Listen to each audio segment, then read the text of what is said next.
বিসমিল্লাহির রহমানির রহিম। আসসালামু আলাইকুম ওয়া রাহমাতুল্লাহি ওয়া বারাকাতুহু। যদি আপনি পরকীয়া করেন, বারবার চেষ্টা করতেছেন এই পরকীয়া থেকে ফিরে আসবেন, কিন্তু পারতেছেন না। আপনার নফস আপনাকে পেঁচিয়ে পেঁচিয়ে, অর্থাৎ আপনাকে ধোঁকা দিতে দিতে সে আবার পরকীয়ার ভিতরে ঢুকিয়ে দেয়।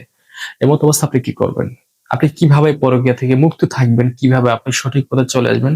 সে বিষয় নিয়ে আজকে আমার এই ভিডিও।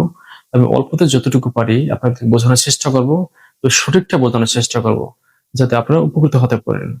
চলুন তাহলে শুরু করা যাক। আপনাকে সর্বপ্রথম এই পাপ-কাজ থেকে মুক্ত হতে হলে প্রথমে হলো তওবা করতে হবে। তওবায়ে নাসুহা, বিশুদ্ধ তওবা।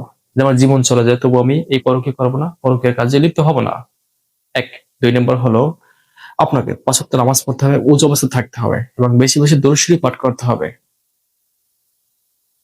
৩ নম্বর হলো মাগরিব এবং ফজর নামাজের শেষ করে, অর্থাৎ মাগরিবের ৩ রাকাত ফরজ নামাজ পড়বেন, ২ রাকাত সুন্নাত নামাজ পড়বেন, তারপর ১১ দরুদ শরীফ পাঠ করে সূরা বাকারা ২৫৫ নম্বর আয়াত, আয়াতুল কুরসি। বিসমিল্লাহির রহমানির রহিম। আল্লাহু লা ইলাহা ইল্লাহুল হাইয়্যুল কাইয়্যুম লা তাখুযুহু সিনাতুন ওয়া লা নাওম। লাহু মা ফিস সামাওয়াতি ওয়া মা ফিল আরদ। মান যাল্লাযী ইয়াশফাউ ইনদাহু ইল্লা বিইজনিহি।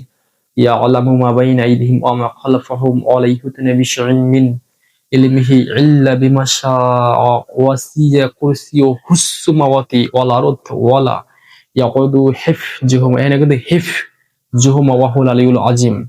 এই দোয়াটি ১১ বার পাঠ করে হাতে পায়ে ফু দেবেন। মাথা থেকে পা পর্যন্ত মাসহ করে নিয়াত করবেন আমার নফস যেন আমার বাধ্য হয়।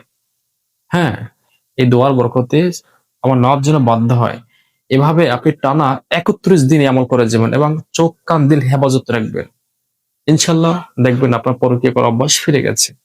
নারীর প্রতি নেশা আপনার কমে গেছে আল্লাহর রহমতে। এটা আমি অনেক আমলও দিয়েছিলাম, অনেক উপকার পেয়েছি ইনশাআল্লাহ। সেজন্য এই ভিডিওটা আমি পরে আপনাদের মাধ্যমে জানিয়ে দিলাম যে হ্যাঁ, এই আমলটা দ্বারা কাজ হয়। চাইলে আপনি করে দেখতে পারেন। এখন স্বামী যদি না শুনে পরকীয়া বন্ধ সে করবে না, তাহলে ভিন্ন পদ্ধতি আসছে, পৌরাণিকভাবে তদবির আসছে। এগুলো আপনাদেরকে ধীরে ধীরে আমি জানিয়ে দেবো। আর যদি কোনো প্রকার সমস্যা থাকে তো অবশ্যই কমেন্ট জানাবেন। সেই অনুযায়ী ভিডিও বানিয়ে আপনাদেরকে জানিয়ে দেবো যে কিভাবে আপনারা এই সমস্ত সমস্যা থেকে মুক্তি পেতে পারেন। ধন্যবাদ। ভালো থাকুন, সুস্থ থাকুন। আসসালামু আলাইকুম ওয়া রাহমাতুল্লাহি ওয়া বারাকাতুহু।